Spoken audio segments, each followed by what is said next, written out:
बच्चों के बच्चों इफ्तिया चार भी आए उधर 26 और 27 चो उसी पढ़ा भी ऊंची आवाज के नाल पंजाबी ਦੇ ਵਿੱਚ ਆਲੇ ਬਣੀ ਤੁਸੀਂ ਗੁੱਸੇ ਨਾ ਹੋਵੋ ਪਰ ਪਾਪ ਨਾ ਕਰੋ। ਹਾਲੇਲੂਇਆ। ਤੁਸੀਂ ਗੁੱਸੇ ਦਾ ਹੋ ਕੀ ਨਾ ਕਰੋ।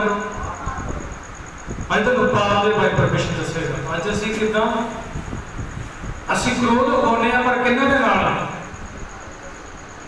गंदे वर्डों के नाल अपना विरोध करने बच्चों ने भी वड्डियां ने भी गंदे वर्ड बोलते हैं। जो गंदे वर्ड बोलते हैं उदों पाप होता है साडी जिंदगी चाहे असी कई शराब दे देने तेरा इंज हो जाए तेरा इंज हो जाए वो पाप है। सानू किसी ने कुछ कह दिता असी कहते तेरा करता ना रहे पाप है। तो तुहानू पता तुहाडे मूँह दे विच शक्ति है। किनू पता तुहाडे मूँह दे विच शक्ति है? जिन्हां नूं पता कर करो। तुहानू नहीं पता कि तुहाडे मूँह च शक्ति है। हालेलुया। तुहाडे पीछे सुन रहे हैं तुहानू पता नहीं तुहाडे मूँह च शक्ति है। खड़ा करो। हालेलुया। तुहाडे मूँह च शक्ति है जो तुसीं कहंदे हुंदा है। जे तुसीं किसी नूं कर्ज दिंदे हो कर्ज भी पै जाते हो उत्ते कर्ज मरोल शराब भी उत्ते पै जाते हैं। तो जो तुसीं किसी नूं असीस दिंदे हो असीस भी लगदी है। बड़े ध्यान नाल इस विषय तुसीं सीखना है। गुस्सा तो कर पर पाप ना कर। गुस्सा प्रभु कहंदा कर ला पर की ना कर पाप ना कर। ਇਹਦਾ ਕੀ ਮਤਲਬ ਜੇ ਕਿਸੇ ਨੂੰ ਸਮਝ ਲੱਗ ਰਹੀ ਹੈ ਹੱਥ ਖੜਾ ਕਰੇ ਕਿ ਗੁੱਸੇ ਦੇ ਇਹਦਾ ਕੀ ਮਤਲਬ ਆ ਕਿ ਗੁੱਸਾ ਦਾ ਕਰ ਪਰ ਪਾਪ ਨਾ ਕਰ। ਜਿਹਨੂੰ ਆਪ ਸਮਝ ਲੱਗ ਰਹੀ ਹੈ ਹੱਥ ਖੜਾ ਕਰੇ ਕਿ ਗੁੱਸੇ ਦਾ ਕਰ ਲਓ ਤੇ ਪਾਪ ਨਹੀਂ ਕਰਨਾ। ਗੁੱਸੇ ਦਾ ਮਤਲਬ ਕੀ ਨਾਰਾਜ਼ ਹੋ ਕੇ ਬੈਠ ਜਾਓ ਪਾਪ ਦਾ ਮੈਨੂੰ ਗਲਤ ਵੜੀ ਨਾ ਗਲਤ ਪਰੇਸ਼ਾਨ ਨਾ ਪਹਿਲਾਂ ਨਾ ਸਲਾ ਕਰੋ। Very good. ਅਜੇ ਆਪਾਂ ਉੱਥੇ ਆਵਾਂਗੇ ਜਿੱਥੇ ਤੁਸੀਂ ਬੋਲੋਗੇ। ਹਾਲੇਲੂਇਆ। ਗੁੱਸਾ ਦਾ ਕਰ ਪਰ ਪਾਪ ਨਾ ਕਰ। ਗੁੱਸੇ ਦਾ ਮਤਲਬ ਕੀ ਆ ਕਿ ਕੱਲਾ ਗੁੱਸਾ ਕਰਨਾ। ਗੁੱਸੇ ਦਾ ਮਤਲਬ ਹੈ ਕਿ ਡਾਂਟਣਾ। ਮਤਲਬ ਤੁਸੀਂ ਵੱਡੇ ਹੋ ਤੁਹਾਡੇ ਤੋਂ ਛੋਟੇ ਤੁਸੀਂ ਨੂੰ ਡਾਂਟ ਰਹੇ ਹੋ दबका भी मार सकते। जरूरी नहीं कि असं गंदे वर्डा का ही कुछ कहना है। चाहे वो वर्ड कहने हैं जिन्होंने के नाल किसी के उत्ते शराब आते हैं आप दबके ना बह के ओए बैल मारना ओए बैल मारना। तो चाह गुस्से से भी कह सकते हैं तुसीं समझ नहीं लग रही तुहानूं चंगे वर्ड बोलो। वो वर्ड बोलो कि जेडे किसी की तरक्की कर सकते हैं। वो वर्ड ना बोलो कि जेड़ा किसी का नुकसान करना। क्योंकि तुसीं सिख रहे हो कि तुहाडे मूँह दे विच की है शक्ति है। तुहाडे मूँह दे विच की है शक्ति है। ते गुस्सा दा कर पर पाप ना कर। हां जी पढ़ांगे कि सूरज ਤੁਹਾਡੇ ਕ੍ਰੋਧ ਉੱਤੇ ਨਾ ਡੁੱਬ ਜਾਵੇ ਅਤੇ ਨਾ ਸ਼ੈਤਾਨ ਨੂੰ ਥਾਂ ਦਿਓ। ਹਾਲੇਲੂਇਆ। ਸੂਰਜ ਤੁਹਾਡੇ ਕ੍ਰੋਧ ਉੱਤੇ ਡੁੱਬ ਨਾ ਜਾਵੇ। ਇਦਾਂ ਨਾ ਹੋਵੇ ਕਿ ਸਵੇਰ ਦੇ ਤੁਸੀਂ गुस्से हुए सवेर का तुसीं कलेश किया सवेर के झगड़े किए तो रात में तुहाडी झगड़े च लंघ जाए। इदां ना हो इदां ना होवे। तुहाडी सूरज छिपण तो पहला तुहाडी सुलह होनी चाहिए है। ये नहीं कि सुबह भी पाप किया तो शाम तक उहियो पाप चल रहा है। सुबह भी कलेश किया झगड़ा किया शाम तक उहियो चल रहा है। सुबह होनी चाहिए माफ कर देना चाहिए। सपोज मेरे को किसी ने पाप किया सुबह पाप किया मैंने उससे कड़ी माफ कर देना चाहिए। हालेलुया। क्योंकि जो मैं बदी रखदा मन दे विच बदी किहनूं कहते भला बदी उहनूं रखदा जिहड़ा मन दे विच पाप रख दे कि नहीं मैं नहीं तू माफ करना। इन्ने गुनाह च कीता हां कीता इन्ने गुनाह च कीता मैं नहीं माफ करना। तू नहीं माफ करेगा तो तेरे भी पाप माफ होने। तू पापा का माफ नहीं करेगा तो तेरे खुद के भी पाप नहीं माफ होने। तू लोगों के पाप माफ करेगा तो तेरे खुद के भी पाप माफ हो जाएंगे। क्योंकि बाइबल से लिखा जितना बोलोगे उतना तो तुसीं की करोगे बढ़ोगे कि नहीं बढ़ोगे कि किहदा कहता कि नहीं इदां नहीं होगा। जितना बीजोगे जे भ्रष्टाचार बीजिया तो कंडे वढ़ने की वजह ने कंडे वढ़ने तो जे महिमा बेचिए तो महिमा उठोगे। हालेलुया। हालेलुया। बीज बीजी जाओ, बीजी बीजी जाओ, बीजी जाओ, बीजी जाओ, पर कल जो कटनी का समा आया फिर पता लगना तुसी की बीजिया सी। हालेलुया। बीजी जा रहे, बीजी जा रहे, बीजी जाओ, पर कल जो कटनी का समा आया फिर तुहानू पता लगना तुसी की बीजिया। की तुसी पाप बीजिया कि जिहदे बदले तुसी कंडे वढ रहे हो, पाप वढ रहे हो, कि महिमा बीजी है, कि चंगे काम कीते आ, कि गरीबां की मदद की है, कि बेसहारा को सहारा दिता है, कि जिहदे घर भोजन देना तुसीं तक भोजन पहुँचाया है, कि जिहड़ा काम तुहाडे करन दे अंडर चा कि तुसीं कर सकदे हो तुसीं नहीं कीता, ये की है पाप है। ये की है गुस्सा ना करके ना कर, पाप ना कर। सपोज करो तुहाडे दर्द उत्ते कोई मंगता आ गया,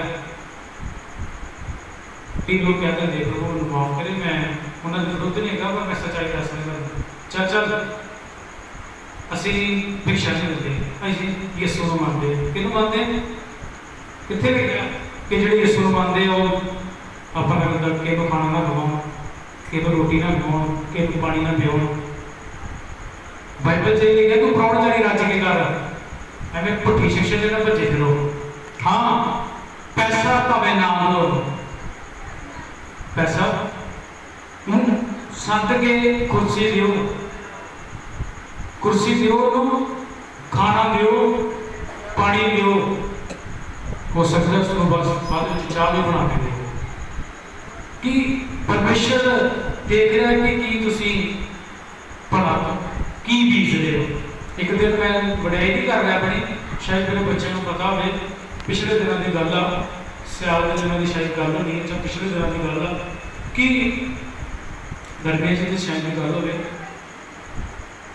दो तीन मंगण वाले आए, बीबियां सीगियां, वो जिथे मैं जब जगह मिली गई इतने बैठी जान, मैं कि तुसी इंज करो, एक तरह थले ना बैठो, चेयर देना मैं तुहानूं, की देना कुर्सी देना, चेयरां देना तुहानूं। चेयरां मैं आप साफ की, आप साफ करके चेयरां मेरे मूँह नहीं देखिया, कि मेरे मूँह नहीं देखिया कि ये कर रहा है कि इन्ने भुजे बहन वाले बंदे हैं तुहानूं कुर्सियां च भाउंदे हैं। मैं उन्होंने दस्सिया मैं भी प्रभु मैनूं इहो सिखाउंदा है, प्रभु मैनूं इदां ही सिखाउंदा है। जदों मैं चेयर ते पाया तो मैंने कहा मैं पास्टर हाँ, उन्हें अगे की कहा भला किंदे नाल पुत्तर को वड्डा पास्टर बना। हालेलुया हालेलुया, उहदे कोलों भी प्रभु ने काम ले लिया। हालेलुया। ते अज बन रहा मैं, हालेलुया। अज परमेश्वर जी ध्यान अंमृतसर के परमेश्वर जी ध्यान तकरीबन लोग जानते हैं। हालेलुया। ते 15 पिंडां दे विच मेरी सेवकाई है। Hallelujah hallelujah. 15 तो 82 होने के घट नहीं होने। हालेलुया। ते वधाउण वाला कौन है? हालेलुया। सुबह फिर नवी जगह जाना है। हालेलुया। ते नवी जगह खड़ना वाला कौन है? परमेश्वर। हालेलुया। मैं तो दसना चाहता कि जिदा मैं पहले भी दस चुका कि जो तुम बीजो तुम भी बदलोगे। हाँ जी पढ़ा के 27 अध्याय हिंदी पढ़ा। शैतान को अवसर ना दो। हालेलुया। शैतान को मौका दिंदे बथेरे लोग जिहड़े इस जगह ते पुजदे आ किते ना किते मौका दिंदे हो। तुसीं कहो कि कितना मौका दिंदे आ असीं? गिना सकदा मैं तुहानूं? गिनावां? दवा ना करके मौका दिंदे तुसीं शैतान नूं। ठीक है? फास्टिंग प्रेयर ना करके तुसीं शैतान को मौका देते हो। बाइबल कंटिन्यू नहीं है पढ़ते, शैतान को मौका देते हो। तुसीं मुंह दे विचों महिमा के बजाय गलत वर्ड बोलते हो, शैतान को मौका देते हो। तुसीं शैतान को की देते हो? मैं इदां कर देना तेनों, मैं तो कहना तेरे नाल इंज थे। शैतान की देते हैं तो मौका देते तो मौका की है लेना, तो मौका लेके की कर देना है? पाड़ देना, पढ़ के खत्म कर देना। मिटा देना उन्हें कितना जिदा कि बाइबल के लिखा है पहला पत्र 5 की 7 दे विच